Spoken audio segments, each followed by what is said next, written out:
समागमे सर्व भाव हरे भक्त समागमे सर्व भाव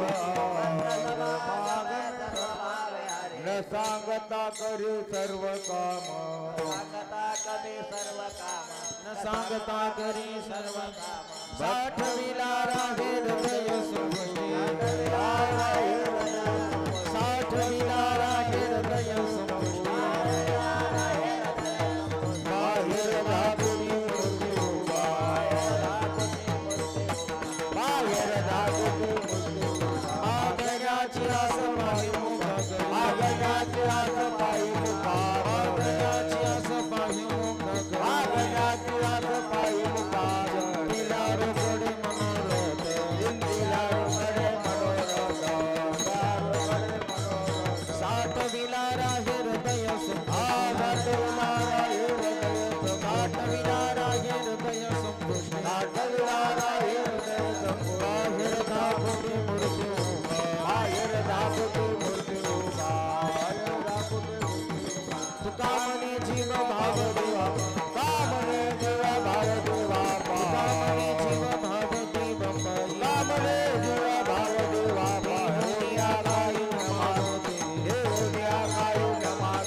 साठ विलारा हे हृदय संबोधी साठ विलारा हे हृदय संबोधी बाहेर धाकुटी मूर्ती उभा बाहेर धाकुटी मूर्ती उभा साठ विलारा हे हृदय संबोधी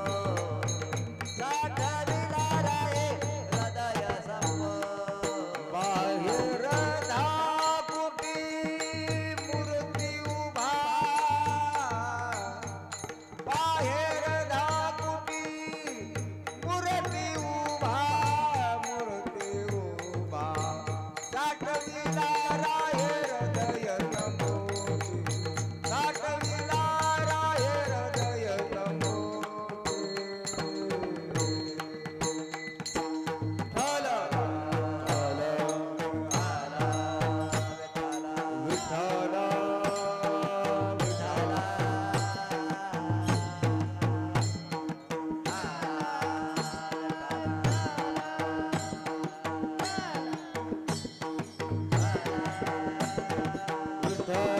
मूर्ती उभा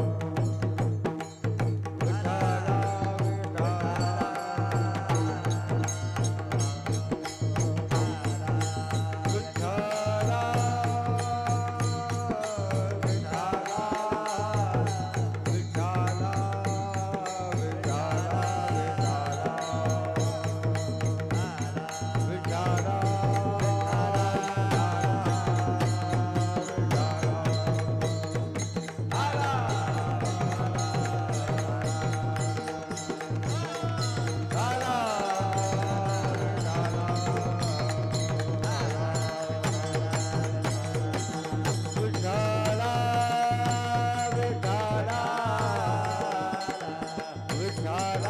संबोधी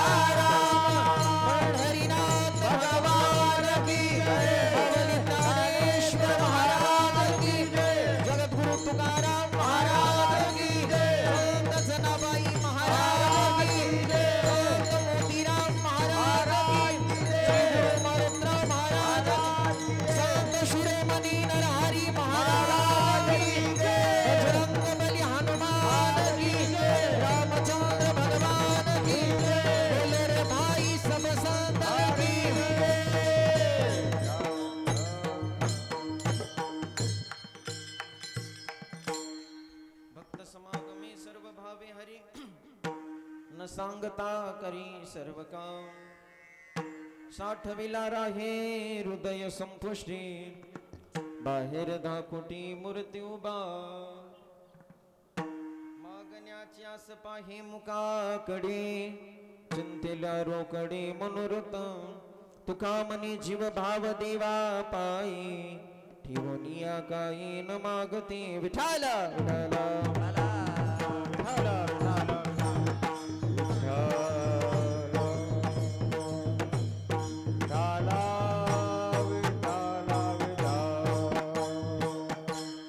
मनोजवं मारुततुल्य वेगो जितेन्द्रियं बुद्धिमता वरिष्ठो वातात्मजं वानरायोतमुख्यो श्रीरामदूतं शरणो प्रपद्ये शरदिन्दुसमाकारी परब्रह्मस्वरूपिणी वासरास्फीट निलये सरस्वती नमस्तुते अलंकापुरी रम्य सिंहासनस्थो पदं भुजते जस्पृतिर्दे प्रदेशं विदर्शते देवै सदा स्तूयमानो समाधिस्थमूर्ति भजे ज्ञानदेवं कर्पूरगौरं करुणावतारो संसारसारं भुजगेन्द्रहरं सदा वसतो हृदयारविन्दे भवं भवामि सहितं नमामि रायगडी मंदिरे मसे माझा राया चरणासी अर्पितो अजल महिकाया जगदीश्वरासी जोडली जाची ख्याती प्रथम वंदितो तुम्हा छत्रपती विठाल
पांडुरंगा करो प्रथम नमन दुसरे चरण संताचिया त्यांच्या कृपादाने कथेचा विस्तारो बाबाजी सद्गुरु दास तुका विठाल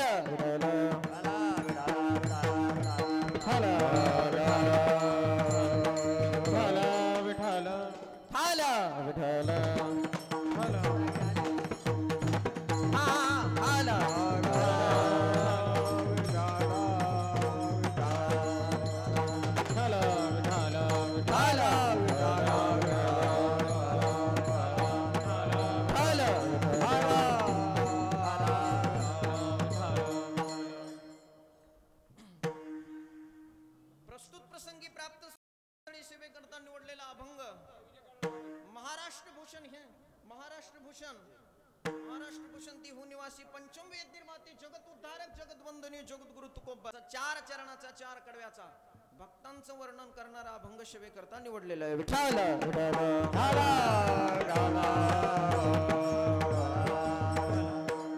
अगोदर आपण एकदा गुलाल उधळून घेऊ नंतर कीर्तन सेवेला सुरुवात करू गुलालाचा अभंग हरे सोनार देवाच्या समोर नरहरी सोनार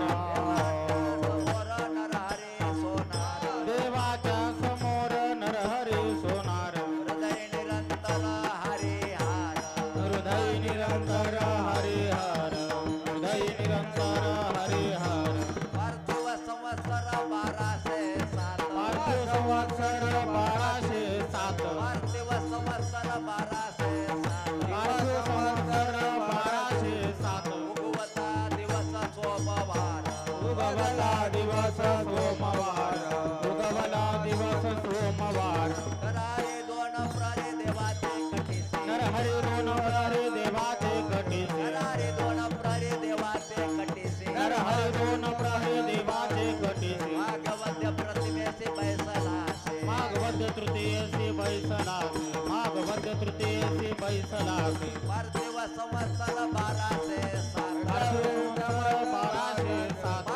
संवत्सर 1207 पार्थिव संवत्सर 1207 उगवता दिवस सोमवार उगवला दिवस सोमवार उगवला दिवस सोमवार रामावणे नरहरी महाद्वारी रामावणे नरहरी महाद्वारी रामावणे नरहरी महाद्वारी रामावणे नरहरी महाद्वारी रामाचे गजरी गुप्त झाला रामाचा गजरी गुप्त झाला रामाचा गजरी गुप्त झाला रामावणे नरहरी महाद्वारी रामावणे नरहरी महाद्वारी रामावणे नरहरी महाद्वारी रामावणे नरहरी महाद्वारी रामाचे गजरी गुप्त झाला रामाचा गजरी गुप्त झाला रामाचा गजरी कुंडली विठ्ठल श्री ज्ञानदेव तुकाराम शिरोमणी महाराज की जय संत शिरोमणी नरहरी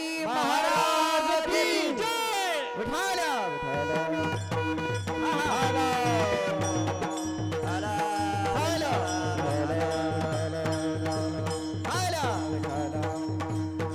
पुंडलिक वरद हरी विठ्ठल श्री ज्ञानदेव तुकाराम पंढरीनाथ भगवान की जय ज्ञानेश्वर महाराज की जय गुरु तुकाराम संत जनाबाई महाराज की जय संत नरहरी महाराज की जय संत मोतीराम महाराज की जय श्री गुरु मारुतराव महाराज की जय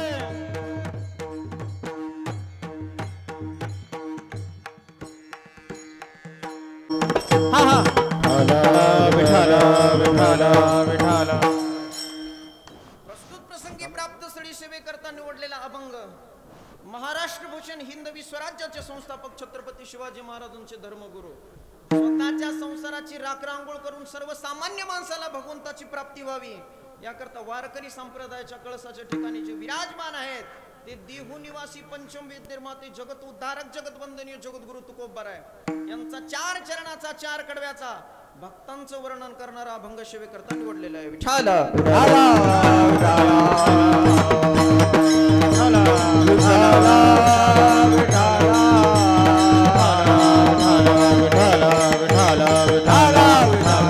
कीर्तन करायच्या अगोदर थोडासा पर्याय द्यायचा तो म्हणजे असा ब्रह्मभू श्री संत मोतीराम महाराज श्री मारुतराव महाराज श्री संत जनाबाई माता आणि श्री संत नरहरी महाराज यांच्या पदस्पर्शाने पवित्र आणि पावन झालेली आपली गंगाखेड नगरी आणि या आपल्या गंगाखेड नगरीमध्ये आज भक्तीचे शिरोमणी असणारे संत श्रेष्ठ नरहरी महाराज यांच्या पुण्यतिथी निमित्त कीर्तन करण्याचा योग सर्व समस्त सोनार समाज आणि सराफा सुवर्णकार असोसिएशन गंगाखेड यांच्यातर्फे कीर्तन बद्दल मी प्रथमतः त्यांचे आभार मानतो.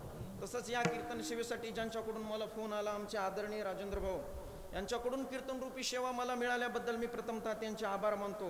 तुमच्या सर्वांचे आभार मानतो. तसंच याच ठिकाणी आज महाराष्ट्रातील सुप्रसिद्ध कीर्तनकार आपले आदरणीय अच्युत महाराज किरडे हे सुद्धा या ठिकाणी उपस्थित असल्याबद्दल मी प्रथमतः त्यांचे आभार मानतो. तसेच आमचे आदरणीय विनोद महाराज भालके हे सुद्धा या ठिकाणी उपस्थित आहेत. आमचे आदरणीय गुरुवर्य आदरणीय झोडपे महाराज ही सुद्धा या ठिकाणी उपस्थित राहिल्याबद्दल मी प्रथमतः त्यांचे आभार मानतो. महाराष्ट्रातील सुप्रसिद्ध गायनाचार्य आमचे किसन महाराज सातपुते ही सुद्धा या ठिकाणी उपस्थित आहेत. तसेच ज्ञानाचा सागर ही सुद्धा यूट्यूब चॅनल या ठिकाणी उपस्थित आहे. तुमच्या सर्वांच्या चरणावर मी पुन्हा पुन्हा नतमस्तक होतो आणि अगदी अल्पशा वेळेमध्ये कीर्तन सेवा करण्याचा प्रयत्न करतो. विठ्ठल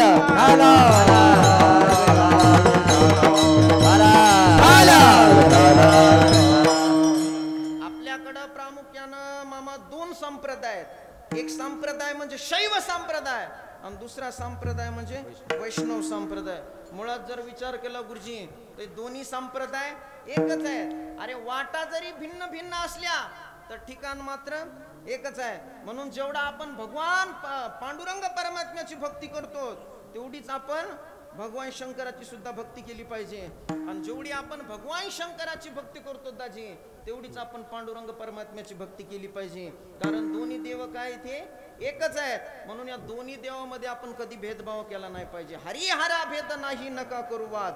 एकमेकांचे हृदय गोडी साखरेच्या ठाई. म्हणून जेवढा आपण भगवान शंकराची भक्ती करतो तेवढंच आपण पांडुरंग परमात्म्याची भक्ती केली पाहिजे. आणि जेवढी आपण पांडुरंग परमात्म्याची भक्ती करतो तेवढीच आपण भगवान शंकराची भक्ती केली पाहिजे. पण आपल्याकडे कसं आहे, आपण जर भगवान शंकराची भक्ती करीत असताल आणि पांडुरंग परमात्म्याला जर तुम्ही आम्ही मानत नसाल तर ती भक्ती भगवान शंकराला मान्य होत नाही. आणि तुम्ही आम्ही जर पांडुरंगाची भक्ती करीत असताल आणि आमच्या भगवान शंकराला जर तुम्ही आम्ही मानत नसाल तर ती भक्ती पांडुरंग परमात्म्याला मान्य होत नाही. म्हणून भक्ती जर करायची असेल तुम्हाला गुरुजी तर दोन्ही देवाची करावं लागेल. कारण दोन्ही देव काय इथे एकच आहेत. म्हणून भक्ती जर करायची असली तुम्हाला आम्हाला तर दोन्ही देवाची सुद्धा करावं लागेल. विठाल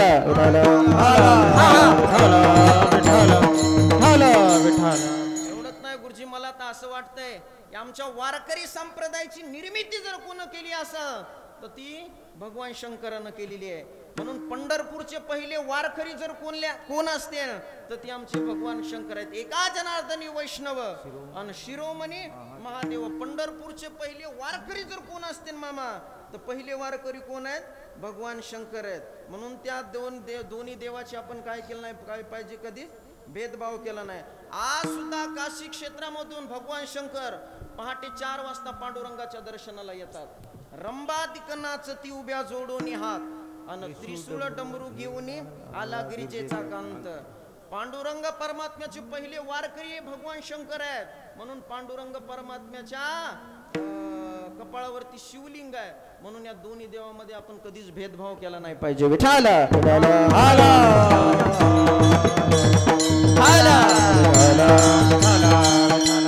आपल्या इकडं कसं आहे राजभाऊ, जे भगवान शंकराची भक्ती करतात ते पांडुरंग परमात्म्याला मानित नाहीत आणि जे पांडुरंग परमात्म्याची भक्ती करतात ते भगवान शंकराला मानित नाहीत. थोडक्यात जर तुमच्या आमच्या भाषेमध्ये जर सांगायचं म्हणलं अमोल भाऊ तर जे आडवे गंधवाले असतात ते उभ्या गंधवाल्याला मानित नाहीत आणि जे उभे गंधवाले असतात ते आडवे गंधवाल्याला मानित नाहीत. पण त्याला कोण सांगाव की दोन्ही देव काय एकच आहेत. विठाल काय एवढे कट्टर वैष्णव भक्त असतात गुरुजी, एवढे कट्टर वैष्णव भक्त असतात की ते हरभऱ्याला हरभरे सुद्धा म्हणत नाहीत. हरभऱ्याला काय म्हणतात? विष्णू भुरे. का तर हर शब्द तोंडाला येऊ नये म्हणून. इतके काही कट्टर वैष्णव भक्त असतात. टेलरकडे मामा कपडे शिवाय जातात आणि टेलरकडे शिवा म्हणत नाहीत, काय म्हणतात? याच्यात दोरा घाला. का तर शिव शब्द तोंडाला येऊ नये म्हणून. काही जण इतके काय असतात? कट्टर वैष्णव असतात.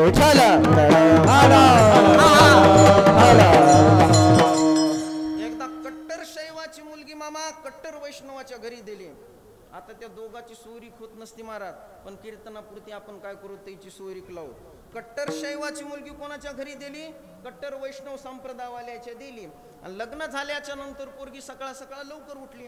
आता पूर्वीचा काळ होता, पूर्वीच्या काळामध्ये सकाळ सकाळ लवकर उठावं लागायचं. मी आताच सांगणं बरं का गुरुजी, पूर्वीच्या काळामध्ये जरा लवून चुपून वागावं लागायचं, आवाजावं बोलावं लागायचं. मी पूर्वीचा काळ सांगालो. पूर्वीच्या काळामध्ये मुलगी जर माहेरी नांदायला गेली तर माहेरच्या माणसाचा सगळ्याचा स्वभाव ओळखायला त्या पुरीला 6 महिने तरी लागायचे. सासूचा स्वभाव कसा आहे, सासऱ्याचा स्वभाव कसा आहे, ननंदचा स्वभाव कसा आहे, दिऱ्याचा स्वभाव कसा आहे, नवऱ्याचा स्वभाव कसा आहे, या सगळ्या जणांचे स्वभाव ओळखायला पुरीला किती महिने लागायचे दाजी? 6 महिने लागायचे. पण आता तसं राहिलं नाही. साखरपुडा झाला तेव्हापासून जे पोरगी फोनवर बोलती चट त्याला विचारते, तुझी माय कशी आहे, तुझा बाप कसा आहे, तुझी भाऊ कशी आहे, तुझी भाऊजाई कशी आहे, सगळं त्याला विचारते. इकडं आल्याच्या नंतर सगळ्याचं भिरभिर केल्याशिवाय राहत नाही. पोरगी सकाळ सकाळ लवकर उठली आणि उठल्याच्या नंतर आता खेडेगावामध्ये काय करत असतात बाया? उठल्याच्या नंतर सडा टाकतात, सारवण घेतात. आपल्या खालच्या भाषेमध्ये सांगायचं म्हणलं तर भोईशिऱ्या घेतात. आताच्या बायाला भोईशिऱ्या म्हणजे काय राजभाऊ हेच माहित नाही. आता ती मुलगी उठली आणि भोईशिऱ्या घेऊ लागली. आता भोईशिऱ्या कशा घेत असते? विठाल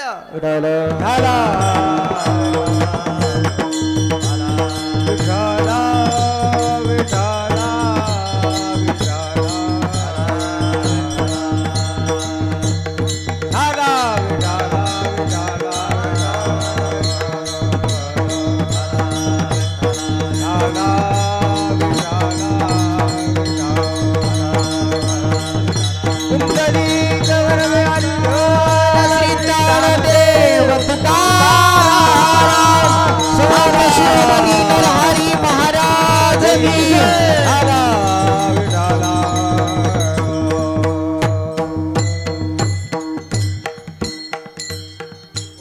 सकाळ लवकर उठली आणि काय करू लागली, घरचं काम करू लागली, भोईशिऱ्या घेऊ लागली.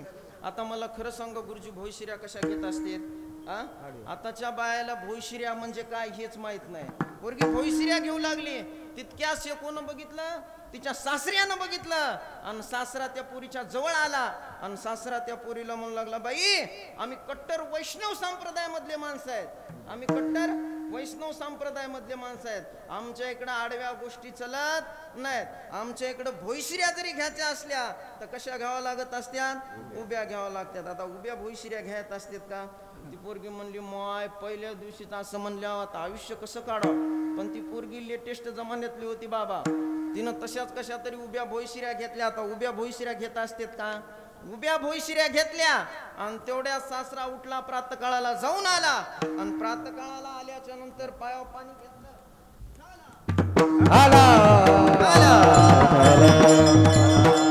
सासरा उठला, प्रातःकाळाला जाऊन आला, प्रातःकाळाला आल्याच्या नंतर पायावर पाणी घेतलं आणि हातात मंजन घेतलं आणि सासरा काय करू लागला, दात घासू लागला. ते बघितलं सुनबाईनं आणि सुनबाई म्हणली, आता हेच आपल्याला एक बोलायला चान्स आहे, हे चान्स गेल्याच्या नंतर दुसरा असा चान्स आपल्याला बोलायला मिळणार नाही.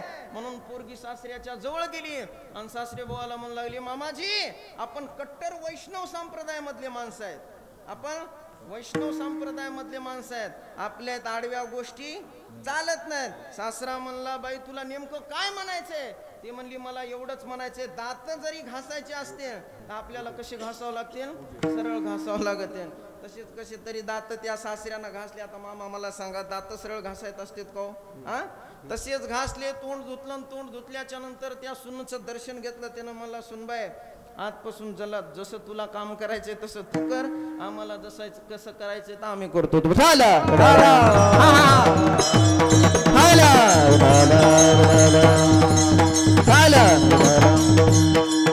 फक्त एवढं सांगायचं की या दोन्ही देवामध्ये आपण कधीच भेदभाव केला नाही पाहिजे. भजन करा हरी हरा, भजन करा हरी हरा, नारायण शिव शंकरा, नारायण शिव शंकरा, बोलणे अवधारा, माझे बोलणे अवधारा, भेदन करा दोयेचा, भेदन करा दोयेचा, भेदन करा दोयेचा, भेदन करा दोयेचा. हे भजन करा हरी हरा, भजन करा हरी हरा, नारायण शिव शंकरा, नारायण शिव शंकरा, माझे बोलणे अवधारा, भेदन करा दोहिता, अवधारा, भेदन करा दोयेचा. म्हणून या दोन्ही देवामध्ये कधीच आपण दाजी भेदभाव केला नाही पाहिजे. अरे 750 वर्षापूर्वी पंढरपूर मध्ये एक महात्मा जन्माला आला आणि त्या महात्म्याचं नाव होतं संत शिरोमणी नरहरी महाराज. या जगाच्या पाठीवर असा एक सुद्धा संप्रदाय नाही मायबाप, या जगाच्या पाठीवर असा एक सुद्धा समाज नाही की त्या समाजामध्ये संत महात्मे जन्माला आले नाहीत. प्रत्येक समाजामध्ये संत महात्मे जन्माला आले आणि त्या प्रत्येक संत महात्म्याने आपापल्या समाजाचा स्वाभिमान व्यक्त केलेला आहे. त्यामध्ये प्रथमतः आमचे नरहरी महाराज येतात. नरहरी महाराज म्हणतात, नरहरी सोनार हरीचा दास अन भजन करीतो रात्रंदिवस, किंवा तुझ्या नामाचा व्यवहार आणि देवा तुझा मी सोनार, देवा तुझा मी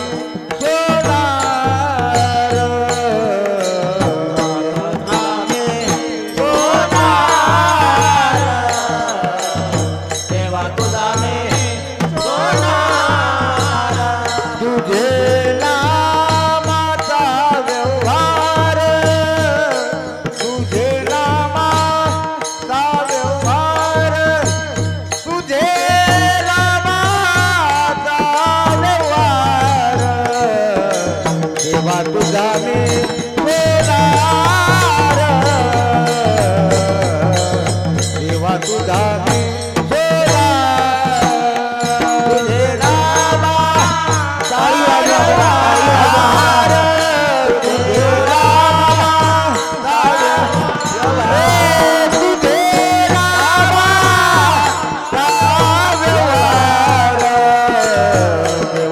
तुझा मी सोनार देवा तुझा मी सोनार मन बुद्धीची कातरी मन बुद्धीची कातरी राम राम थोडे थोरी राम राम थोडे थोरी तुझे नामाचा व्यवहार नामाचा व्यवहार तेव्हा तुझा मी सोनार तेव्हा तुझा मी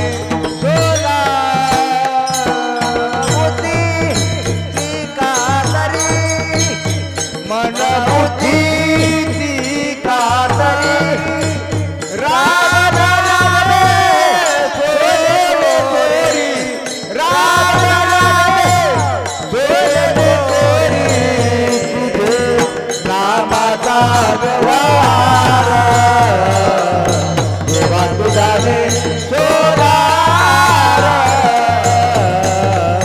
देवा तुझा मी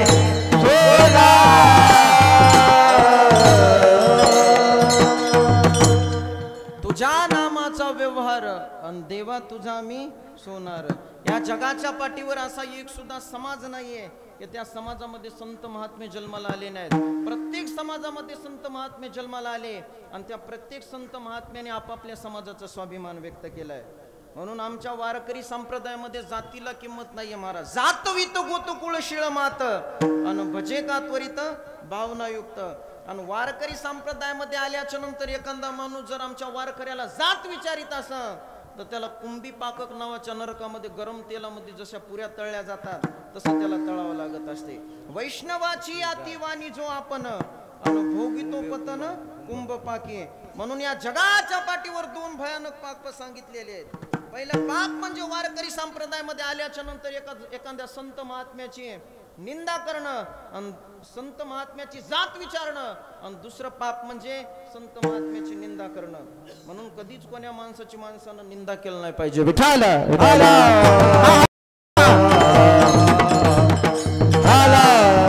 लक्षात घ्या मायबाप. 750 वर्षापूर्वी पंढरपूर मध्ये एक महात्मा जन्माला आला आणि त्या महात्म्याचं नाव होतं संत नरहरी महाराज.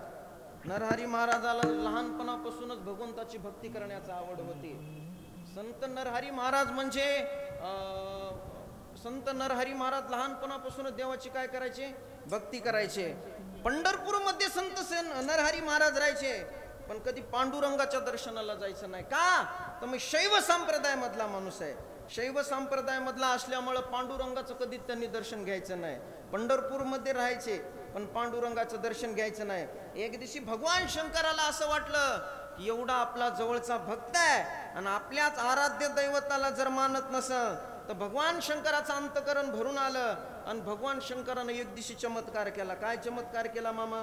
एक दिवशी पंढरपुरामध्ये एका सावकाराला पाठवलं आणि त्या सावकारानं पांडुरंगाला नवस केला होता, देवा मला जर मुलगा झाला तर मी काय करीन, सोन्याचा करदुडा तुला व्हाईन. आणि त्या सावकारानं नवस केला आणि त्या सावकाराला मुलगा झाला. मुलगा झाल्याच्या नंतर तो सावकार पंढरपूरमध्ये नवस फेडण्याकरता आला.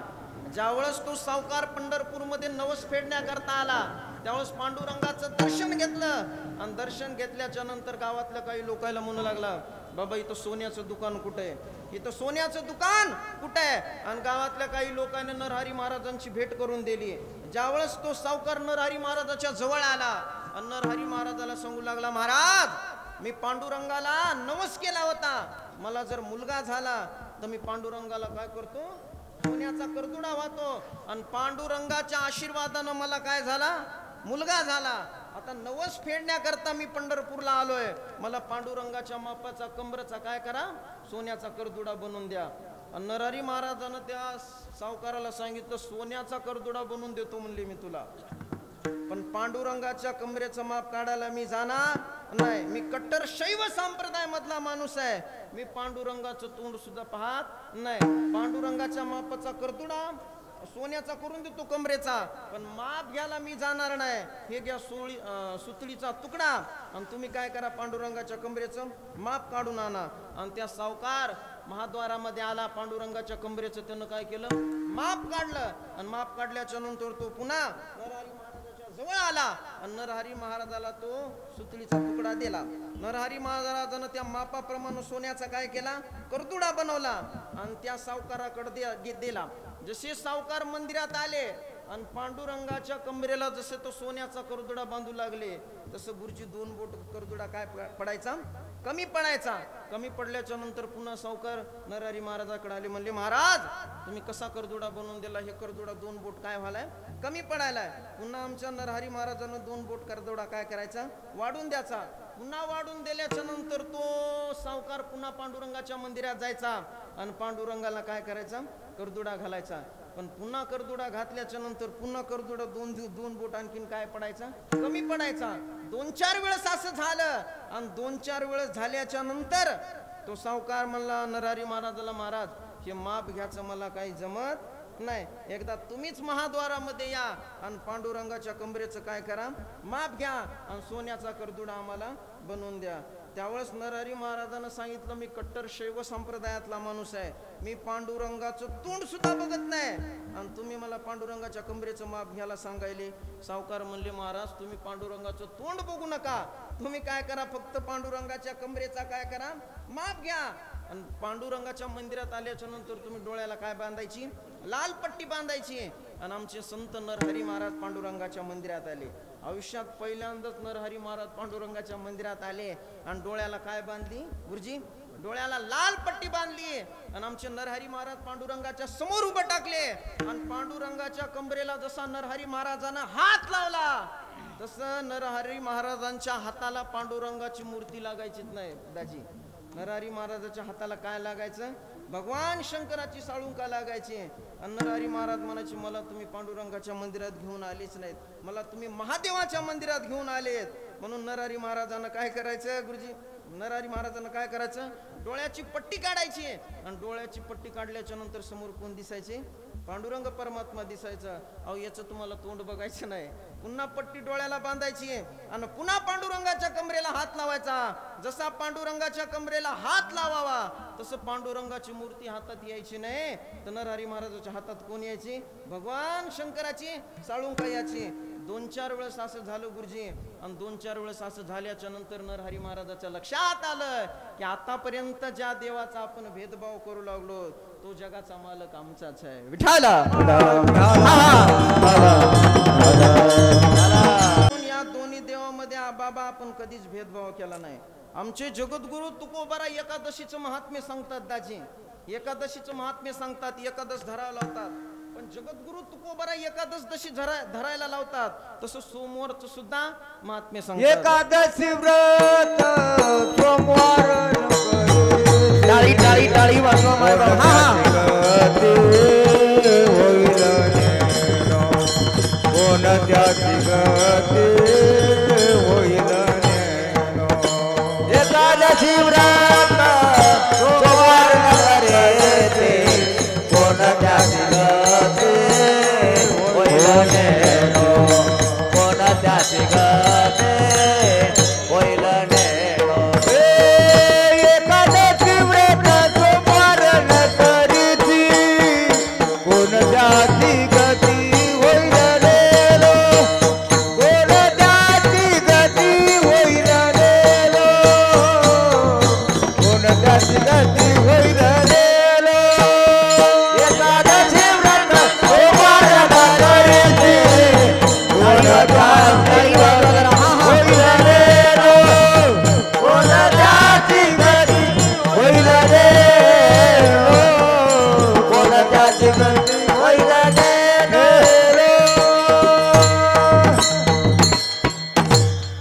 म्हणून जेवढं आमचे जगद्गुरु तुकोबारा एकादशीचं महत्व सांगतात बाबा, तेवढं सोमवार सुद्धा धरण्यासाठी सांगतात.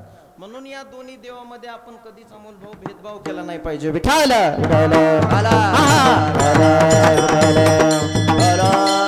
लक्षात घ्या, अशा संत महात्म्याचा आज काय पुण्यतिथी 16 आहे. आणि मी नेहमी कीर्तनात सांगत असतो मामा, पुण्यतिथी सोहळा कोणाचाही होत नसतो. पुण्यतिथी सोहळा हा पुण्यवान लोकांचा होत असतो. पुण्यतिथी सोहळा कोणाचाही होत नसतो. त्याच्यासाठी लोक सुद्धा पुण्यवान पाहिजे. जे पुण्यवान लोक आहेत त्याच लोकांचा पुण्यतिथी सोहळा होत असतो. पुण्यतिथी सोहळा कशासाठी होत असतो? ज्या माणसानं हे जग जिंकलंय त्या माणसाचा पुण्यतिथी सोहळा होत असतो. मग हे जग कोण जिंकलंय सांगू का? एकदा टाळी वाजून भजन करा. विठाला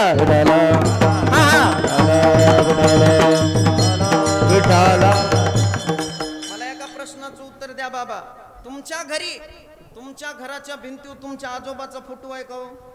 आजोबाचा, पंजोबाचा, ढोपर पंजोबा, निपर पंजोबा, उपर पंजोबा, जाऊ द्या महाराज. आजोबा पंजोबा ही आमची काय कुळावरी आहे.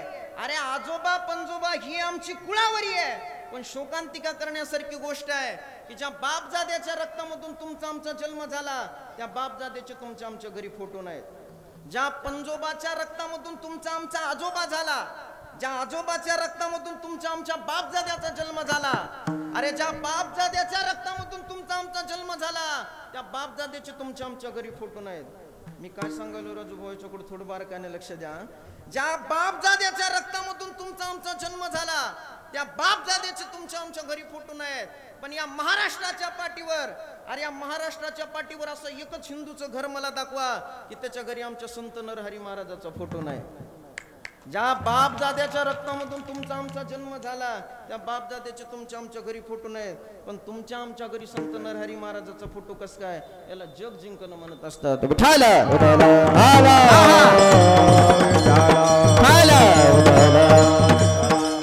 जग कोण जिंकलं गुरुजी? तर जग आमच्या जगद्गुरु तुकोबाराने जिंकलं. अहो जग आमच्या जगद्गुरु तुकोबाराने जिंकलं म्हणून वैकुंठ गमन सोहळा आहे.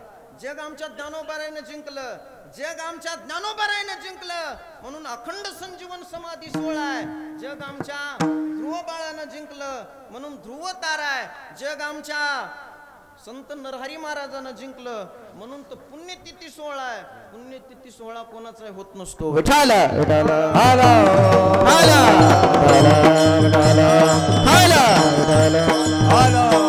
लक्षात घ्या. आज ज्यांचा आपण अभंग सेवेकरता निवडलेले आहेत दाजी ते आमचे जगद्गुरु तुकोबार आहे. आमचे जगद्गुरु तुकोबार या अभंगात सांगतात, भक्त समागमे सर्व भावे हारी न सांगता करी सर्व काम. या जगाच्या पाठीवर भगवंताला तर सगळ्यात जास्त जर काय आवडत असं तर ते म्हणजे आपले भक्त आवडत असतात.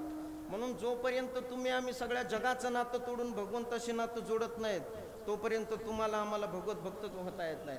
आमचे कबीरदास महाराज म्हणतात, जबतक नाता जगत में तब तक भक्त न होय, नाता तोडो हरी भजे अन भक्त कहावे सोय. किंवा देवाचा तो भक्त देवाशीच गोड अन अनिकाशी चाड नाही त्याचे. विठाल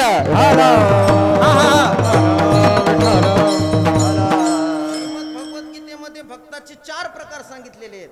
अर्थ, अर्थार्थी, जिज्ञासू आणि ज्ञानी. त्याच्यातला 1 नंबरचा भक्त म्हणजे अर्थभक्त. मग अर्थभक्त कोणाला म्हटलं जात आहे? अहो जो संकटाच्या वेळेला देवाची उपासना करतो त्याला अर्थभक्त म्हटलं जात आहे. 2 नंबरचा भक्त म्हणजे अर्थार्थी भक्त. मग अर्थार्थी भक्त कोणाला म्हटलं जात आहे? जो धनाकरता देवाची उपासना करतो त्याला अर्थार्थी भक्त म्हटलं जात आहे.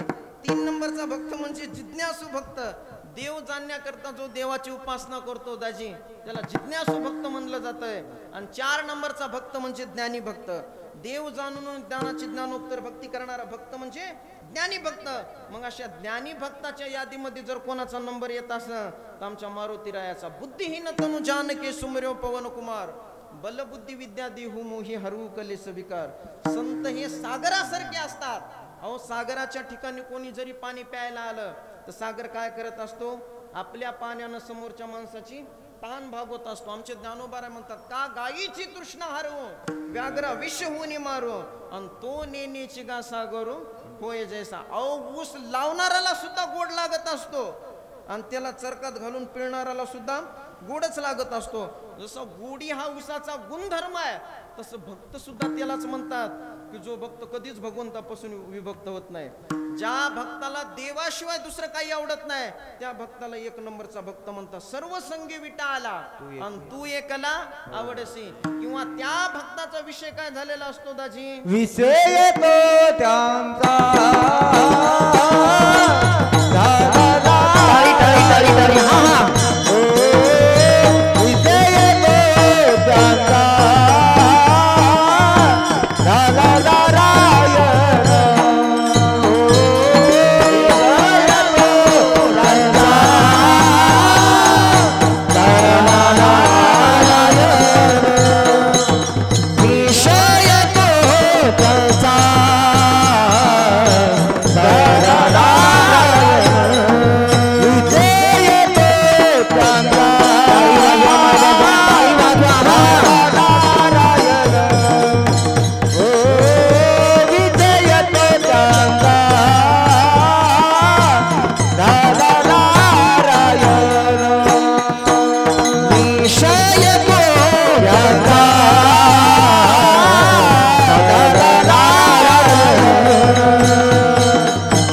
विषय तो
त्यांचा संत नरहरी महाराजाला देवाशिवाय या जगात दुसरं काही आवडत नव्हतं. आमच्या संत नरहरी महाराजाचा विषय काय झालेला होता?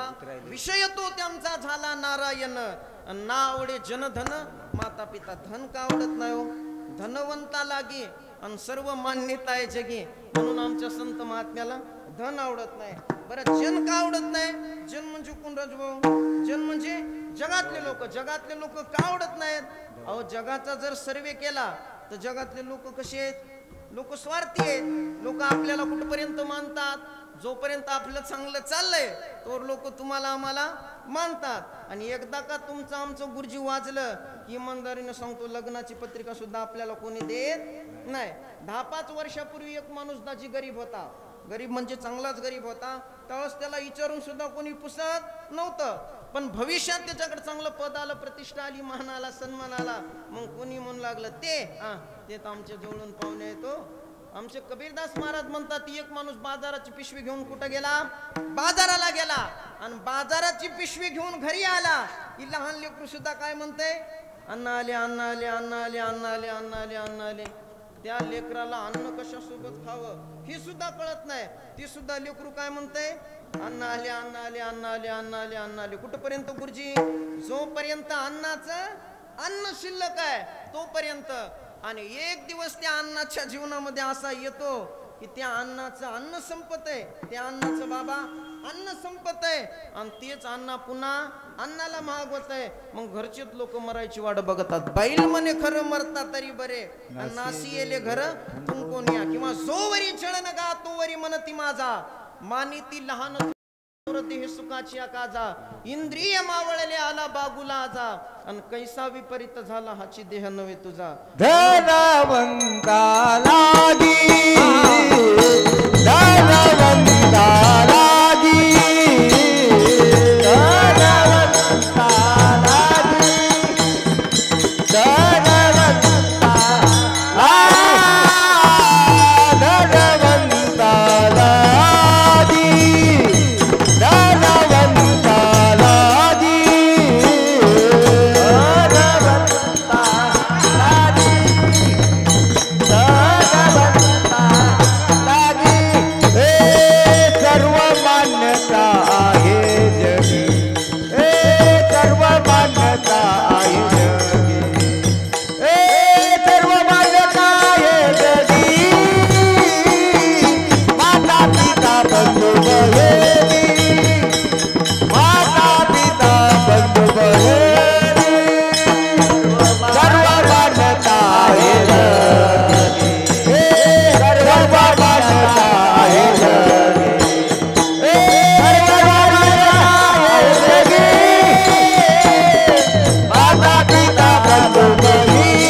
संत महात्म्याला धन आवडत नाही. विठाला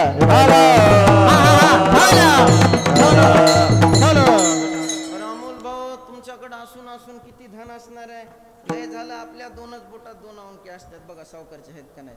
आपल्या बोटात लय झालं किती अंगठ्या असतात? 2 बोटात 2च अंगठ्या असतात. तेच माणूस 2 बोटात 2 अंगठ्या घालते आणि पंक्तीत फिरते भात वाढ बुंदी वाढ, भात वाढ बुंदी वाढ.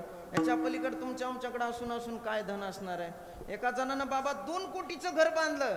आता कुठून पैसे आणले होते, काय आणले होते त्याचं त्याला माहित. 2 कोटीचं घर बांधलं गुरुजी आणि त्याच्या वास्तुशांतीला मो कीर्तन ठुलं. आता वास्तुशांतीला कीर्तन गेल्याच्या नंतर दाजी मी अभंग घेतला. निरंजनी आम्ही बांधी येले घर. मला काय काय बोलायचं तर मी बोललो आणि कीर्तन झाल्याच्या नंतर ते माणूस म्हणला महाराज चला की जरासं लागू द्या म्हणलं आपल्या घराला तुमचे पाय. आता तसं म्हणल्याच्या नंतर आम्हाला जावं लागत असते. मी त्याच्या घरी गेलो. आता घरी गेल्याच्या नंतर त्यानं बुका लावा, नारळ द्यावं, पाकिट द्यावं का नाही. मला म्हणला महाराज घर कसं आहे. मी म्हणलं घर छान आहे. त्यानं लगेच मला दुसऱ्या मजल्यावर नेलं राजभाऊ. दुसऱ्या मजल्यावर नेल्याच्या नंतर मला म्हणला महाराज घर कसं आहे. मी म्हणलं सुंदर आहे. लगेच तिसऱ्या मजल्यावर नेलं. तिसऱ्या मजल्यावर नेल्याच्या नंतर मला म्हणला महाराज घर कसं आहे. मी म्हणलं उत्तम आहे. आता छान सुंदर उत्तम तिन्ही शब्दाचे अर्थ एकच. पुन्हा त्यानं मला चौथ्या मजल्यावर नेलं. मला म्हणला महाराज घर कसं आहे. मी म्हणलं मामा लागडे म्हणलं बुका आता जाऊ द्या आम्हाला घरला. आम्हाला लेकरं बाळ आहेत. लेकरं बाळ नाहीत म्हणा. आम्हाला घरदार आहे म्हणलं. घरी आम्हाला जावं लागते. जाता जाता सांगतो तुमचं घर कसं आहे. त्यानं बुका लावला, पाकिट दिलं. मी पाकिट खिशात ठेवलं गुरुजी आणि पाकिट खिशात ठेवल्याच्या नंतर जाता जाता त्याला म्हणलं मामा एवढं मोठं तुम्ही घर बांधलंय पण या घरात 2 चुका आहेत. म्हणला महाराज मिस्त्रीचे तर हात कापीन. मला आता तुमचे हात कापले तरी चुका दुरुस्त होणार नाहीत. म्हणला कोणती चूक आहे. मला घरी एक दिवशी पडणार आहे. अहो काय बोलायले म्हणला महाराज परस्पर पाया खांदलाय आणि परस्पर पाया खांदल्याच्या नंतर घर कुठं पडत असते का. मी म्हणलं 5 परत जरी पाया खांदला तर एक दिवशी घर पडणार आहे. म्हणला कसं पडन. मी म्हणलं किल्लारी वनी भूकंप झाले मग मत पडल्याशिवाय राहणार नाही. म्हणला दुसरी चूक. मी म्हणलं घर जरी नाही पडलं तर एक दिवस तुला घराच्या बाहेर काढल्याशिवाय राहणार नाहीत. मला कोण घराच्या बाहेर काढीन. मी म्हणलं तू येत लेकरं बाळ एक दिवशी तुला घराच्या बाहेर काढल्याशिवाय राहणार नाहीत. काय लाग आहे म्हणला महाराज पट्ट्याला घराच्या बाहेर काढायचा. मी म्हणलं मेल्यावर का मधी फुकणार आहेत का. म्हाताऱ्यानं 4 मजली बिल्डिंग बांधली म्हणून एखाद्या कोपऱ्यात तुला फुकणार आहेत का. मेल्याच्या नंतर बाहेरच काढावं लागेल किंवा. त्यानं सगळं घर गुरुजी मला फिरून दाखिलं तर त्यानं 10 लाखाचं बाथरूम बांधलं होतं राजूभाऊ. किती लाखाचं. 10 लाखाचं. त्यानं असं बाथरूम उघड आणि मला म्हणला महाराज इकडे या की. मी आलो. मला नाही आली. नाही मला येऊन तर बघा की. मी त्याचं बाथरूम बघितलं अमोल भाऊ. तर बाथरूम किती लाखाचं होतं. 10 लाखाचं. अहो ते झोपून आंघोळ करायचा टब होता 7.5 लाखाचा. त्या बाथरूम कडे एकदा मी बघितलं बाबा. त्या टब कडे एकदा बघितलं आणि त्याला म्हणलं मामा एवढं मोठं बाथरूम बांधलंय एवढा मोठा टब बांधलाय पण मेल्याच्या नंतर शेवटची आंघोळ कुठे. खरं सांगतो अमोल भाऊ ते एका महिन्याला माणूस मेलं की हो. आणि मेल्याच्या नंतर बाबा मी त्याच्या मातीला गेलो. मातीला गेल्याच्या नंतर काच बाथरूम आलंय काचा टब आलाय. 4 जणांना त्याला बंगल्याच्या बाहेर काढलं आणि 4 जणांना चवाळ धरलं आणि त्याच्यामध्ये त्याला शेवटची आंघोळ घालू लागले. अरे ज्या म्हाताऱ्यानं 4 मजली बिल्डिंग बांधली त्या म्हाताऱ्याच्या शेवटच्या आंघोळीला सुनबाई पाठ सुद्धा देणं गेली. पाठ. सुनबाई म्हणली माय आणि पाठ नेता का काय. मग बाबा त्याच्यावर बसून पार्लेजीचा बिस्किट पुडा खाते. अरे ज्या म्हाताऱ्यानं 4 मजली बिल्डिंग बांधली त्या म्हाताऱ्याच्या शेवटच्या आंघोळीला सुनबाई पाठ सुद्धा देणे गेली. त्याच्यामुळे आमच्या संत महात्म्याला धन आवडत नाही. विठाला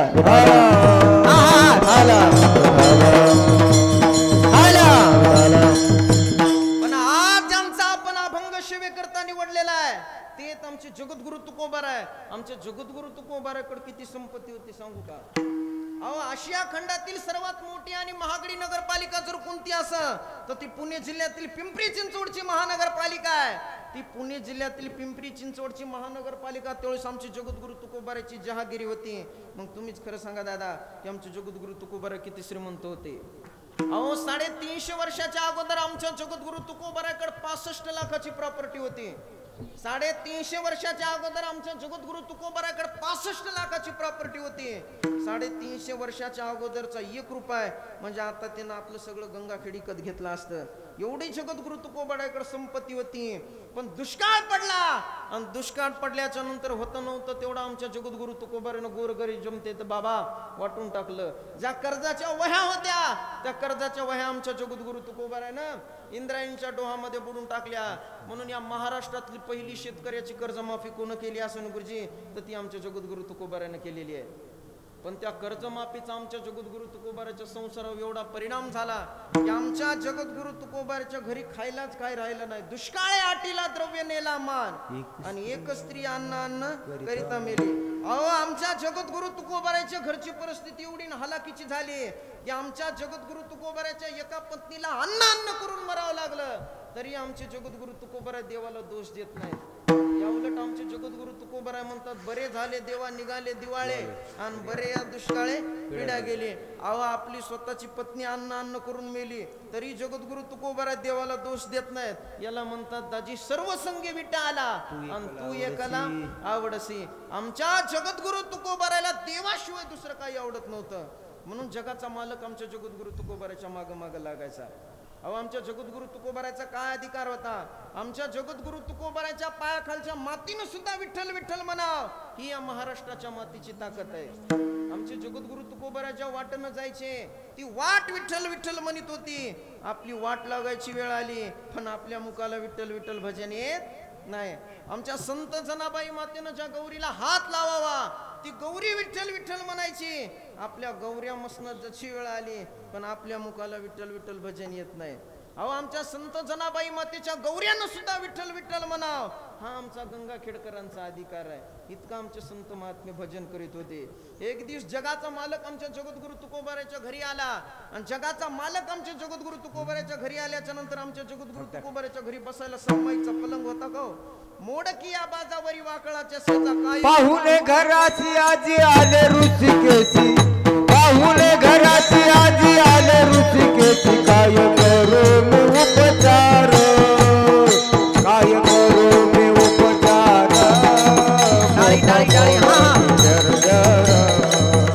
काय करू मी उपचार गोप मोर पाहुणे घराची आजी आले ऋषिकेशी काय करू पाहुणे घराची आले ऋषिकेशी काय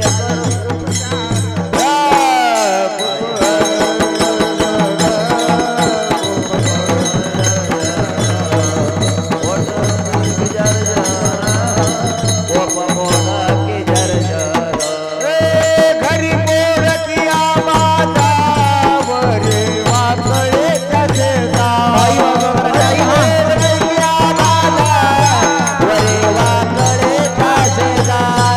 गरगरीत पाण्या माझे रांदिय द्या कन्या गरगरीत पाण्या माझे रांदिय द्या दरदरीत पाण्या माझी रांदिय द्या कन्या दरदरीत पाण्या माझी रांदिय द्या कन्या काय करू मी उपचार काय करू मी उपचार गोप मोर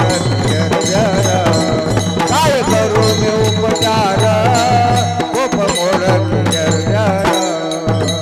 पाहुणे घराची आजी आले ऋषिकेशी पाहुणे घराची आजी आले ऋषिकेशी काय करू मी उपचार काय करू मी उपचार गोप मोर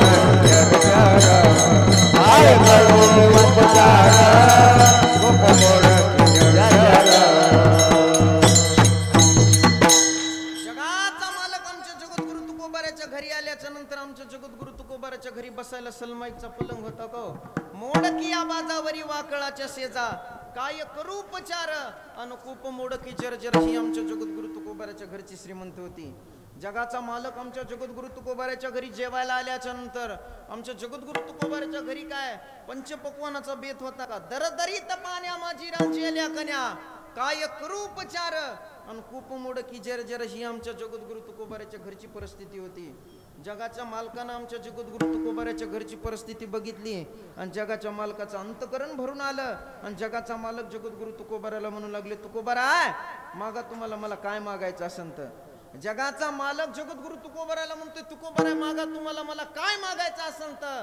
आणि त्यावेळेस आमच्या जगद्गुरु तुकोबारायनं काय मागाव हिची दान देगा देवा आणि तुझा विसरण वावा नलगे मुक्ती धन संपदा आणि संत संग देई सदा देवा. तुला जर द्यायचंच काही दान असेल ना मला फक्त एवढंच दान दे की जेणेकरून आम्हाला आमच्या जीवनामध्ये कधी तुझा विसर पडला नाही पाहिजे. हे संत महात्म्याचा अनुभव मागणं असते.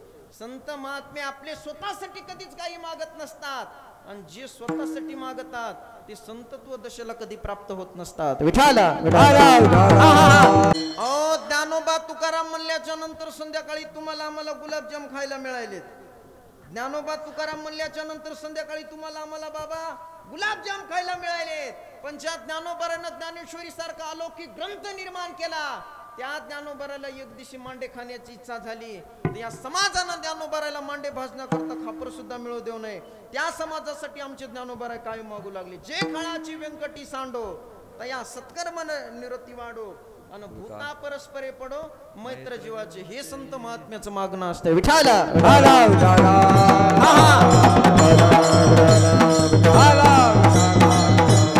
ही आमच्या जगद्गुरु तुकोबाऱ्याच्या घरची श्रीमंती होती, म्हणून माणसानं परिस्थितीवर कधीच नाराज झालं नाही पाहिजे राजभाऊ. कारण माणसाच्या जीवनामध्ये सारखं सुखही नसते आणि माणसाच्या जीवनामध्ये सारखं दुःखही नसते. दुःखशानंतरम सुखम सुखशानंतरम दुःखम, न नित्यम लभते सुख न नित्यम लभते दुःख.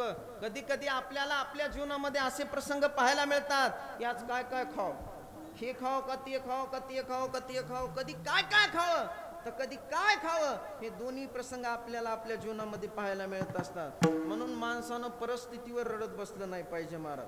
मग माणसानं कसं राहिलं पाहिजे तर जसं देवानं ठेवील तसं माणसानं राहिलं पाहिजे. ठेविले आनंद तैसे ते रहावे, ठेविले आनंद टाळी टाळी टाळी तैसे रहावे, चित्ती आसू द्यावे समाधान, चित्ती आसू द्यावे, ठेविले आनंद तैसे ते रहावे, ठेविले आनंद तैसे ते रहावे, चित्ती आसू द्यावे समाधान, चित्ती आसू ठेविले आनंद तैसे ते रहावे, ठेविले आनंद तैसे ते रहावे, ठेविले आनंद तैसे ते रहावे,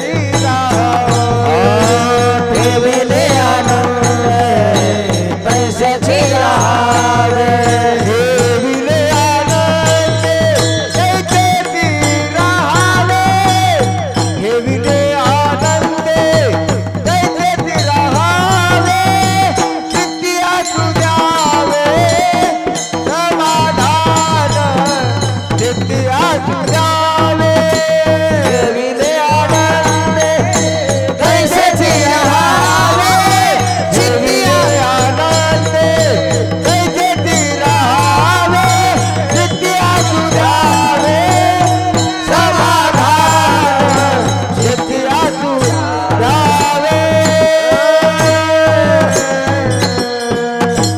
ठेविले आनंद तैसेची राहावे आणि चित्ती असू द्यावे समाधान, किंवा समयासी सादर व्हावे आणि देव ठेविल तैसे राहावे. विठाल ही आमच्या जगद्गुरु तुकोबाऱ्याच्या घरची परिस्थिती होती. आमच्या जगद्गुरु तुकोबाऱ्याच्या घरची परिस्थिती एक दिवस जनतेचे राजे छत्रपती शिवाजी महाराजांच्या कानावर गेली आणि छत्रपती शिवाजी महाराजांना विचार केला, ज्या हिंदवी स्वराज्याचे आपण संस्थापक आहोत, ज्या हिंदवी स्वराज्याचे आपण राजे आहोत, त्या हिंदवी स्वराज्यातल्या साधू संतांवर एवढी गरीब परिस्थिती असाव, त्यांची एक पत्नी अन्न करून मराव. छत्रपती शिवाजी महाराजाचं अंतकरण भरून आलं आणि शिवाजी महाराजांना एका मावळ्याला जवळ बोलून घेतलं आणि त्याच्यापाशी सोन्याचा नजराणा दिला आणि त्याला सांगितलं देहू नावाचं गाव आहे आणि त्या गावामध्ये श्रीमंत श्री जगद्गुरु तुकोबारा राहतात.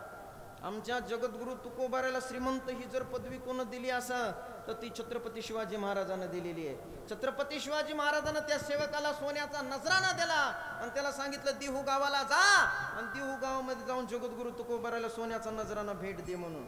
त्या सेवकानं तो सोन्याचा नजराणा डोक्यावर घेतला आणि मजल करत तो सेवक कुठं आला, देहू गावामध्ये आला.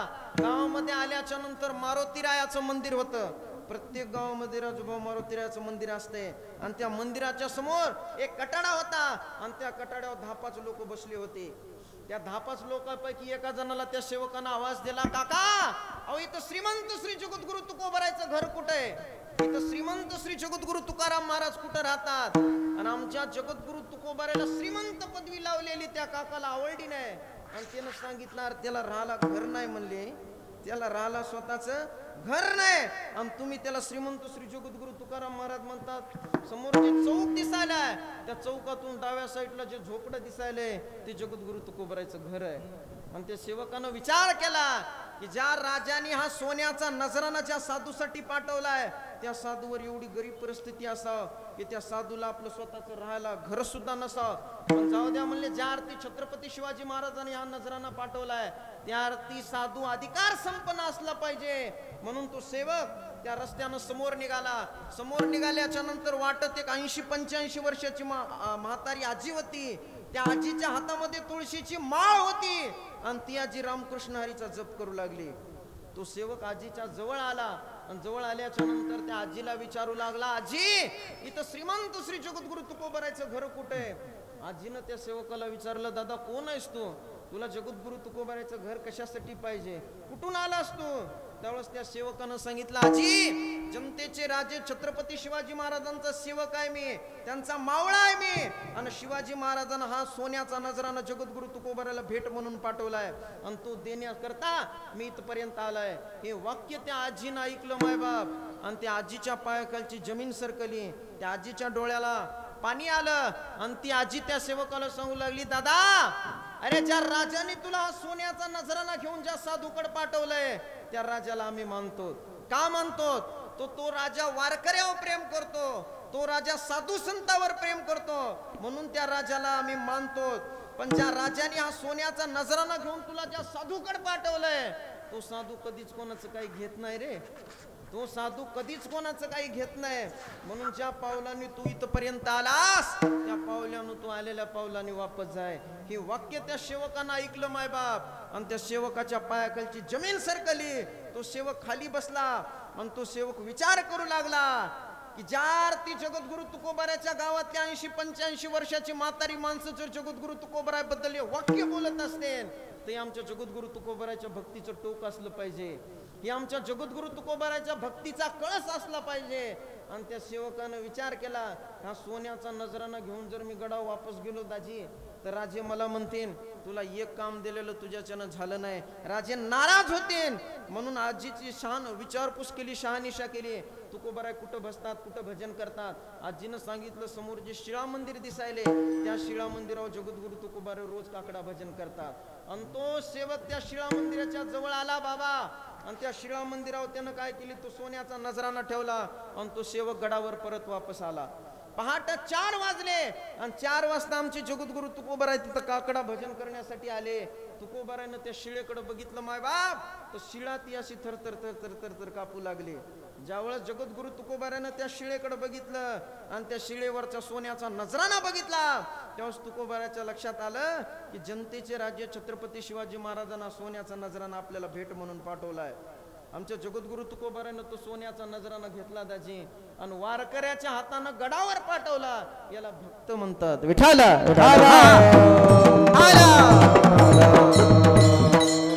शिवाय जगाचा मालक राहू शकत नाही. अभंगाच्या पहिल्या चरणात भक्त समागमे सर्व भाव हरी, भक्त समागमे सर्व भाव हरी, भक्त समागमे सर्व भाव हरी, भक्त समागमे सर्व भाव हरी, भक्त समागमे सर्व भाव हरी, भक्त समागमे सर्व भाव हरी, भक्त समागमे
समागमे सर्व भावे हरी, अन्न सांगता करी सर्व काम. तो जगाचा मालक त्या भक्ताशिवाय राहू शकत नाही मायबाप. जसा देव भक्ताशिवाय राहू शकत नाही तसं भक्त सुद्धा त्या देवाशिवाय राहू शकत नाही. आणि अशा भक्तासोबत जगाचा मालक राहतो असत नाही तर त्या भक्ताचे सर्व काम करत असतो. मग त्या जगाच्या मालकानं कोणाचे काम केलेत एक दृष्टांत सांगतो, कीर्तन शिवेला पूर्ण विराम देतो. वारकरी संप्रदायाच्या नियमाप्रमाणे एकदा विठोबा रुक्माईचं भजन घेऊ. विठोबा रुक्माई विठोबा रुक्माई विठोबा रुक्माई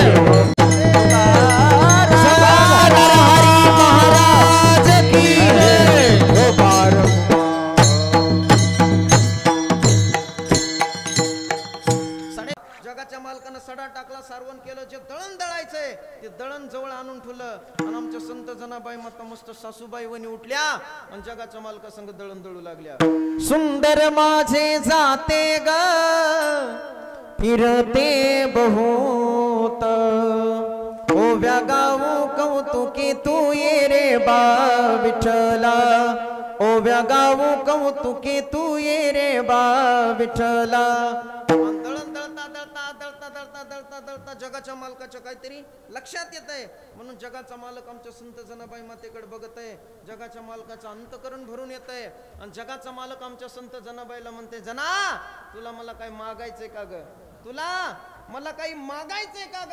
तेव्हाच आमची संत जनाबाई माता म्हणते, जात्याच्या मुखी घाली ते ग मोत्याचे दाने, तुझ्या कृपेने मला विठ्ठला काहीच नाही उणे.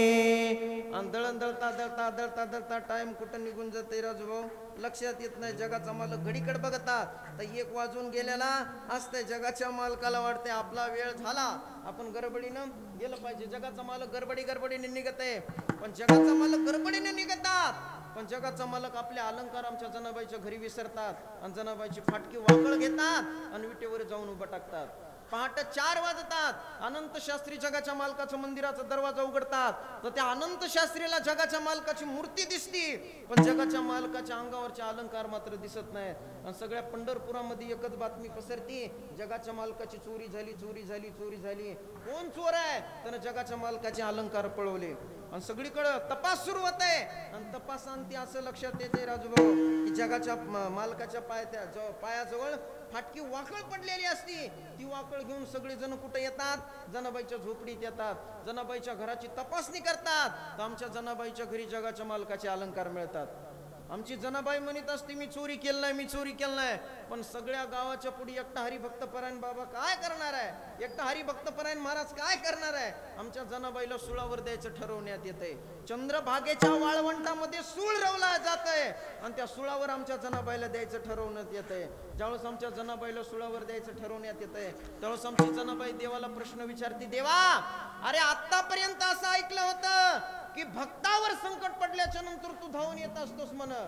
अरे द्रौपदी मातेवर संकट पडलं त्यावेळेस तू धावून गेलास, भक्त प्रल्हादावर संकट पडलं त्यावेळेस तू धावून गेलास, अरे पांडवावर संकट पडलं त्यावेळेस तू धावून गेलास. एवढं माझ्यावर संकट आलंय, एवढा माझ्यावर चोरीचा आळ आलाय, तू का धावून येत नाहीस. आमची संत जनाबाई माता जगाच्या मालकाला प्रश्न विचारू लागली. असा कार पांडुरंगा केलास कावा, अलंकार विसरुनी गेला तू देवा, वाकळ नेलीस तू अंगावरी, आळ चोरीचा माझ्यावरी, ओव्या गाऊन स्वरात दास जणीच्या घरात, दळण दळीते सख्या श्री हरीच्या, आळ चोरीचा माझ्यावरी, आळ चोरीचा माझ्यावरी. आमची संत जनाबाई माता त्या सुळाकडे बघते राजूभाऊ. सुळ देखत येता नयनी आणि सुळाचे ते झाले पाणी. त्याच्यातून भगवंताची मूर्ती प्रगट होते आणि जगाचा मालक आमच्या संत जनाबाई मातेला आलिंगन देते. जना तुला असं वाटतंय का ग की खरंच तू यावं काही संकट यावं आणि त्यावेळेस मी धावून येऊ नये म्हणून. आणि जे लोक आमच्या जनाबाईवर चोरीचा आळ घालू लागले, आमच्या जनाबाईला चोरकी समजू लागले, आमच्या जनाबाईचा अधिकार कळाल्याच्या नंतर ते सगळे लोक आमच्या जनाबाईची स्तुती करू लागले. अंगीकार ज्यांचा केला नारायणे निंदितेही तेने वंदे केले. आणि ते सगळे जण आमच्या जनाबाईला विचारू लागले, जनामाय हा अधिकार तुम्हाला का प्राप्त झाला? तेव्हाच आमची जनाबाई सांगू लागली, जनी म्हणे जोडी झाली विठोबाची. दासी रामयाची मनोरिया,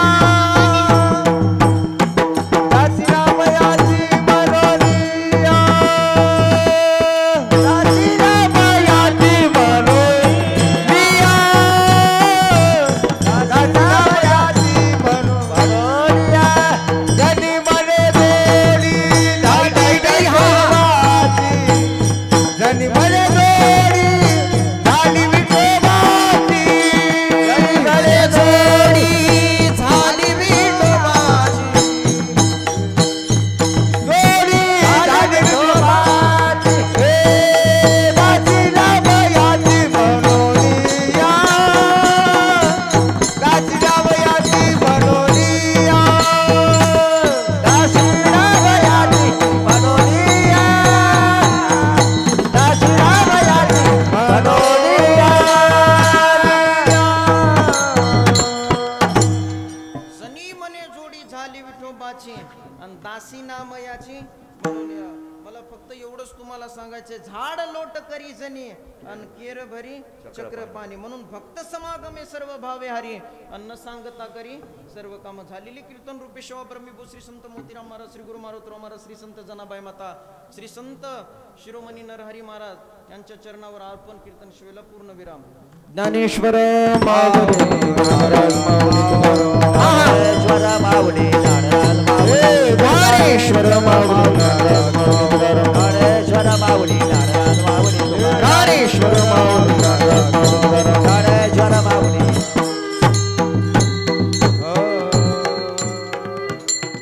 आतापर्यंत सगळं कीर्तन झालं, पण आतापर्यंत तुम्ही टाळी वाजून काही भजन केलं नाही. आता सगळ्यांना आपले दोन्ही हातवरी करायचे.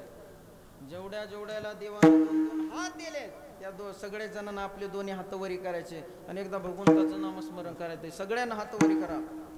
जोर हातवरी करीत नाही तोवर मी भजनच म्हणत नाही. 1:30 वाजू द्या, 2 वाजू द्या, आपल्या सगळ्यांना हातवरी करायचे. तुलेल हरी का नाम विठ्ठल पांडुरंगा. टाळी वाजवा जरा पाहिजे. तुलेल हरी का नाम विठ्ठल पांडुरंगा, तुलेल हरी का नाम विठ्ठल पांडुरंगा. तुलेल हरी का नाम विठ्ठल पांडुरंगा,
विठाल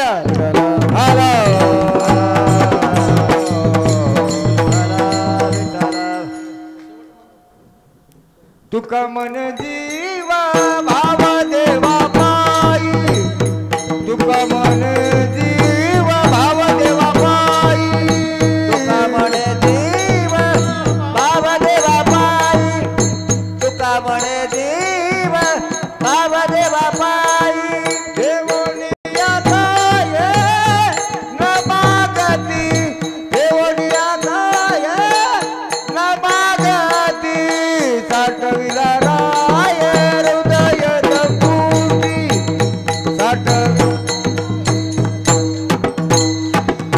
देवनिया नाही मागती देवनिया काय दबागती साठविला राय हृदय जपती साठविला राय हृदय जपती बाहेर धापुटी मूर्ती उभा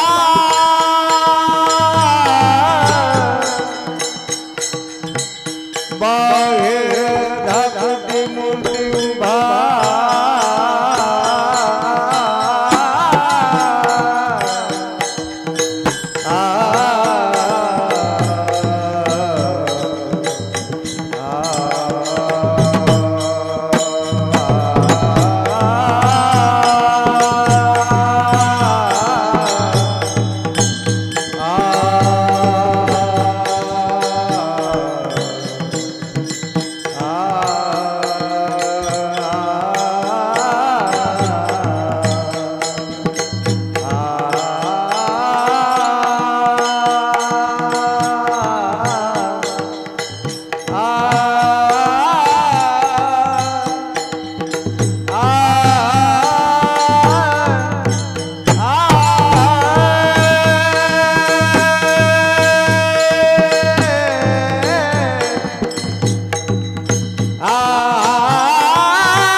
मूर्ती उभा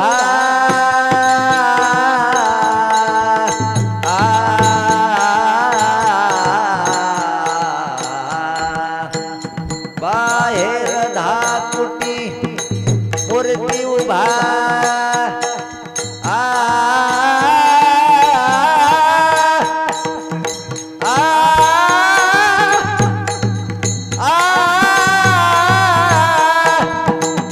बाहेर धापुटी मूर्ती उभा धापुटी मूर्ती उभा बाहेर धापुटी मूर्ती उभा साठविला राय हृदय जपती साठविला राय हृदय